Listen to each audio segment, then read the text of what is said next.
Today's video is sponsored by Sakurako and Tokyo Treat. More on them later. Hey there y'all, happy Halloween.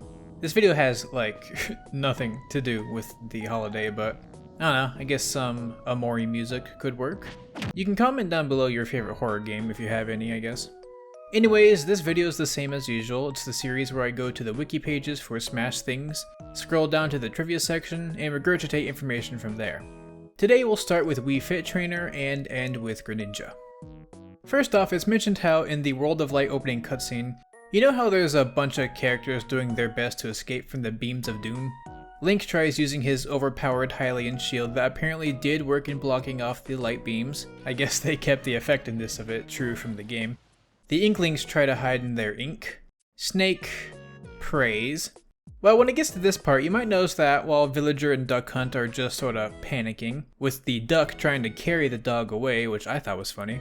You've then got Wii Fit Trainer here, just doing a stretch? While this could certainly just be a goofy last-minute exercise, as the wiki points out, it's more likely that this is a reference to how her up smash, the tree yoga pose that you see in the trailer, actually has a few frames of intangibility. To be specific, she has 4 frames, which really isn't a lot.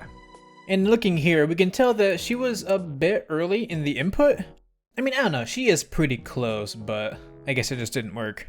She would have been better off just spot dodging, but oh well. This is one of those things where I guess I can see it being intentional, but the effect of up smash's 4-frame intangibility isn't really one that the move is known for, so it could go either way. The wiki had also brought up how her final smash starts with the tree yoga pose too, so perhaps she was trying to unleash that. There's no way to tell for sure, but it's a funny thought to snack on for a bit. Oh yeah, speaking of snacks, that wasn't forced at all, I'd like to thank today's video sponsors Sakurako and Tokyo Treat.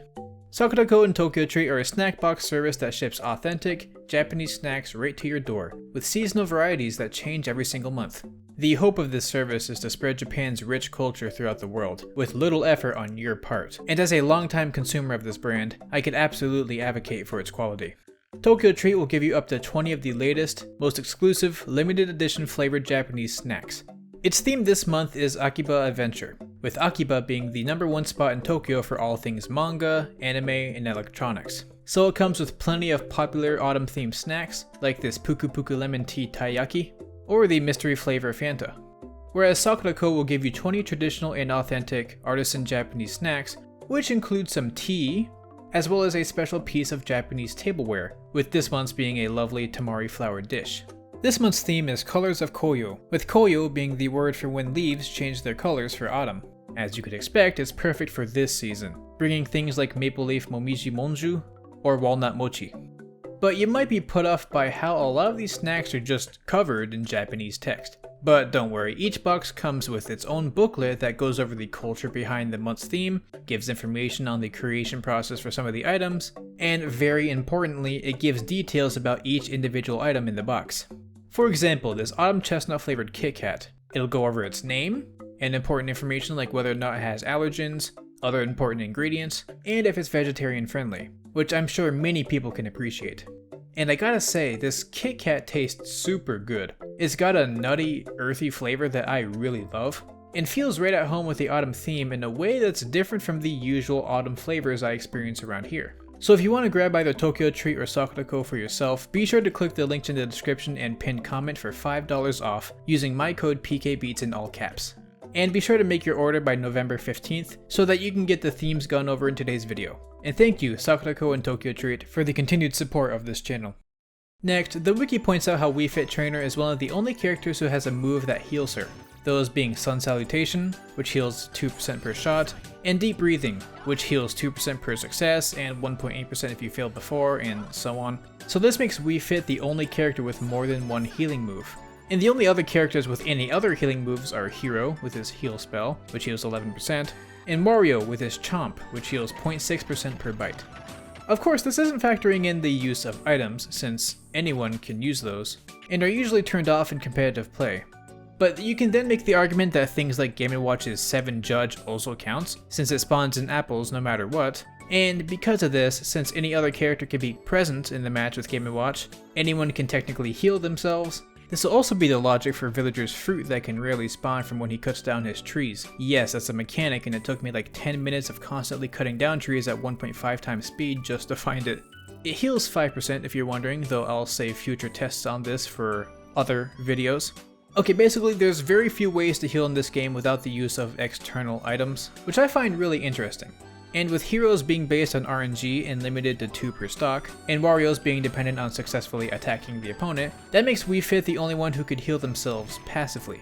I guess it goes to show that something that's normally so simple in other mediums can actually be crazy annoying in the context of fighting games, which I guess is why it's so limited. Next, let's mention how Wii Fit Trainer's attacks don't have any sort of motion trail visual effects. Now, what I assume this refers to is the sort of trailing effect that usually accompanies an attack, like we can see here. It follows the source of the attack, in this case Mario's fist, likely to make it pop out more, even if it's only subtle, like right here. Characters usually have it stylized to them in some way, but regardless, I think it just refers to the general idea of some visual effect that makes the source of an attack stand out more. And yeah, Wii Fit Trainer does not have any of that. She's got the dust clouds that appear by her feet to give it some weight, but that's it. It's presumed that this decision was made because it puts much more focus on the yoga poses that make up her moveset, which I can definitely see. Surprisingly, I never noticed this before, but I do think it's really neat.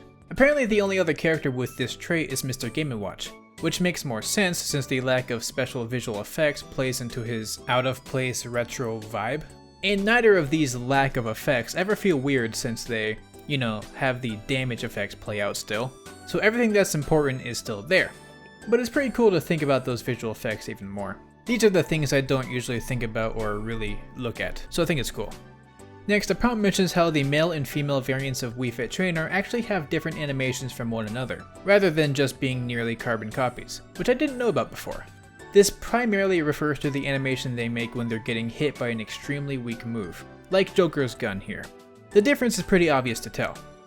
Apparently the reason why it's a difference, which is why I'm even bringing it up, is that while the female Wii Fit Trainer has received new hit stun animations, the male Wii Fit Trainer simply reuses his hit stun animations from Smash 4, which is why there's a disparity between the two. It was hard for me to notice for other bigger attacks since there's a lot going on, but the best way to visualize it is through Joker's final smash. The first hit already shows a big difference in how they look, and after all is said and done, there's some subtle differences between their final pose too. It's hard to say if this was intentional or not, but given the idea that only the male version has apparently not been given updated animations, and I can see it being a mistake, but it's hard to say. And lastly for Wii Fit Trainer, it's mentioned how they're one of the only characters in the game who has lowercase letters in their name, the only other ones being the 3 Miis. Funny enough, for all of them, it's the I that's lowercase. Of course, when you actually hover over a character, everyone has their name spelled out properly in lowercase, but this prompt is referring to the text that appears on the character in the selection area itself, which is also how it appears at the start of the match and at the end of it. Only Wii Fit and Miis keep their lowercase letters in all of these scenarios, and in the case of Miis, the name of the Mii will stick around during the match's start, which also adds more potential lowercase letters to the mix, which I think is neat. Now moving on to Rosalina. It's mentioned how in the video on their official site, a visual glitch can be seen when she uses her neutral air, where her dress goes really high up and reveals her legs, completely disjointed from her body and not fully modeled. I mean, it lasts like 1 or 2 frames, but it's kinda hysterical. Unfortunately, this is not in the game any longer, as you can imagine, but it's pretty crazy to see that in the trailer footage. Similarly, it's mentioned how in the trailer, Rosalina's final smash is shown to be a power star, which resembles what it was in Smash 4. However, in the finished game, the final smash is now the Grand Star. And this change is echoed in her move list too. And it overall makes sense. The Power Star was just the baby version in Mario Galaxy, but the Grand Star was the big important one that you get at the end of each world, or not world, but like section, yeah. So it's a much better fit. Moving on, it's mentioned how for most characters' victory screens, the announcer will say something like, Mario wins! Zero Suit Samus wins! Mr. Game & Watch wins! With the S at the end of win, since that's what makes sense. Mario wins. However, as the wiki states, for Rosalina and Luma, they actually drop the S, as that wouldn't fit when referring to 2 subjects, which they are. Rosalina and Luma win! Fittingly, this happens for Ice Climbers and Banjo-Kazooie too. Ice Climbers, win! Banjo and Kazooie, win!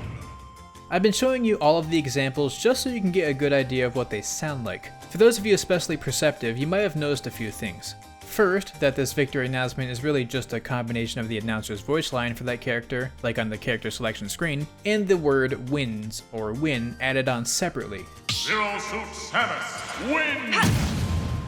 Which makes sense. But the big thing is the lines for wins and win. You might notice that when he says wins, it's more of a flat tone throughout all of the cases. Wins! Wins! Wins! But when he says win with no S, it's a lot more energetic. Win! Win! Win! Yeah, this is neat, but why point it out? Well, I mean, it's pretty interesting in itself, but it also gives us a pretty good idea that they simply carried over this win voice line from what the announcer always says in the Japanese version. Wario, win! That's right, for the Japanese version, they never seem to say wins. They always just use that more energetic win line for every character. So yeah, even for the characters who are just, singular. Zero Suit Samus, win!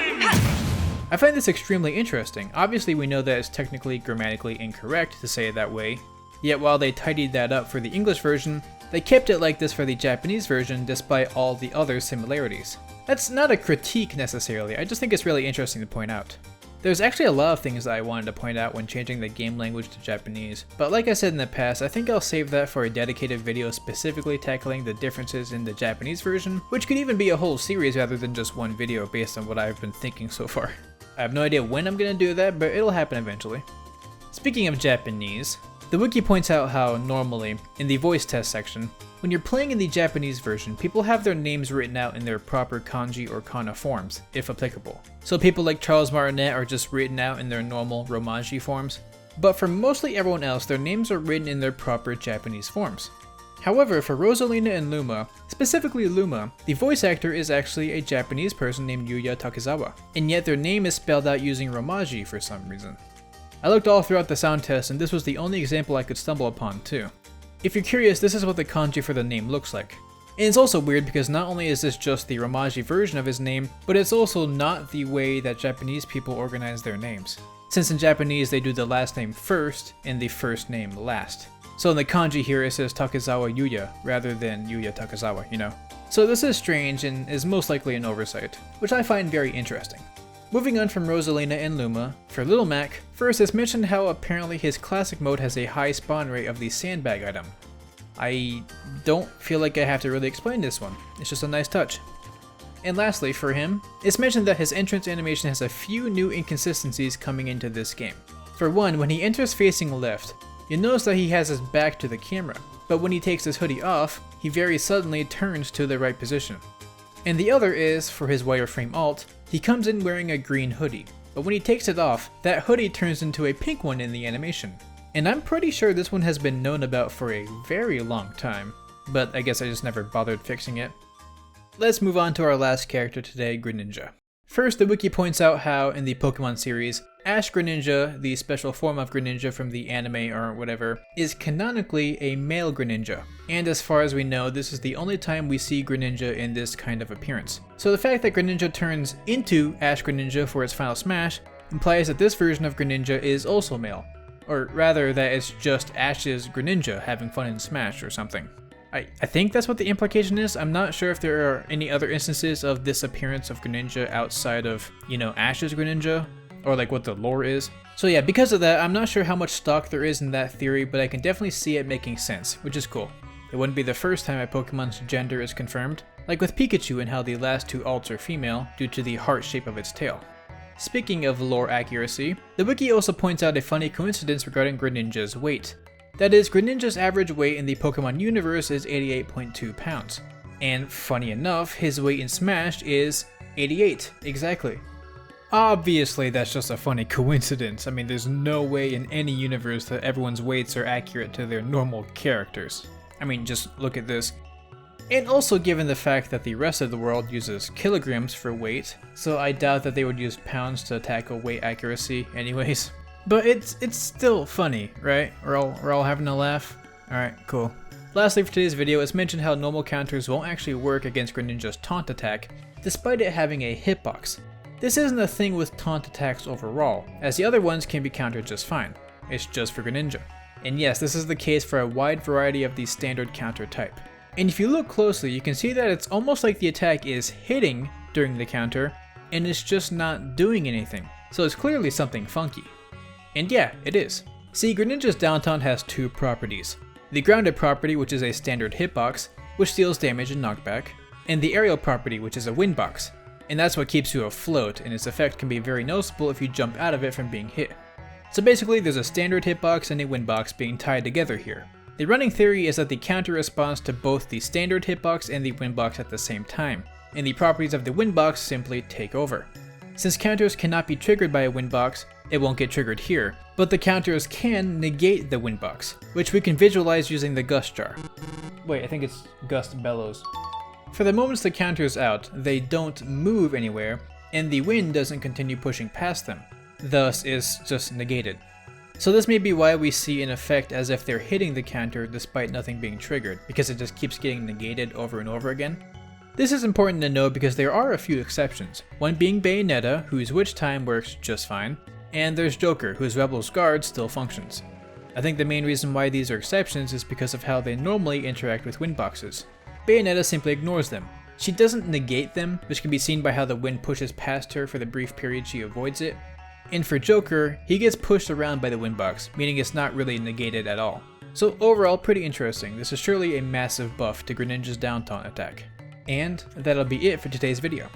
This time around, there were a few entries that I was originally going to point out, but didn't because they ended up either being not true at all, or just very misleading.